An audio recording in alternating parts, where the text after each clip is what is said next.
Hai, selamat datang ke Berita 101, saluran berita semasa yang sentiasa bawa info penting terus kepada anda.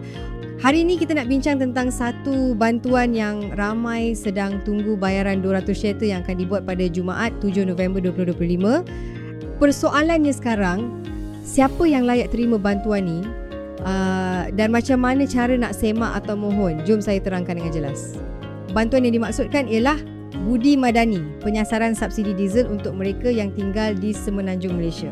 Program ni mula diperkenalkan sejak pertengahan tahun 2024 lepas kerajaan apungkan harga diesel.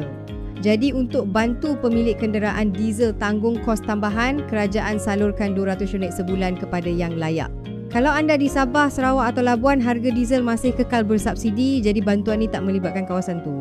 Untuk bayaran kali ni hari Jumaat 7 November 2025, penerima akan dapat duit ni terus ke akaun bank masing-masing. Tapi bagi yang tiada akaun, boleh ambil tunai di mana-mana cawangan Bank Simpanan Nasional berhampiran.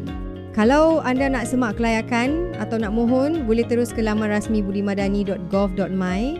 Dekat situ akan ada dua pilihan utama, Budi Madani Diesel dan Budi Madani RON 95. Pilih bahagian Budi Madani Diesel, kemudian klik layari laman semakan dan anda akan dibawa ke budidiesel.gov.my. Terdapat beberapa kategori bantuan di bawah Budi Diesel ni, antaranya Budi My Subsidi Diesel, Budi Agri Commodity dan Budi Individu.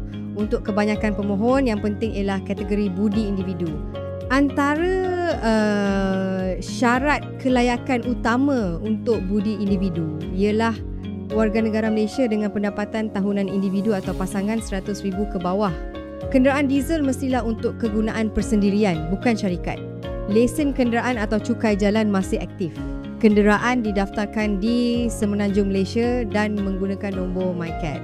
Manakala kenderaan yang tidak layak termasuklah motosikal diesel, kenderaan syarikat, kenderaan mewah bawah 10 tahun, e-hailing serta kenderaan seperti karavan, motorhome dan bas persiaran. Kalau anda rasa layak tapi belum mohon, jangan risau, permohonan masih dibuka sepanjang masa. Pergi sahaja ke laman rasmi tadi untuk daftar akaun dan hantar permohonan anda. Sebagai tambahan, bayaran bulan Disember dijadualkan pada 5 Disember manakala bulan Januari 2026 pada 9 Januari. Tarikh lain akan diumumkan oleh Kementerian Kewangan dari semasa ke semasa.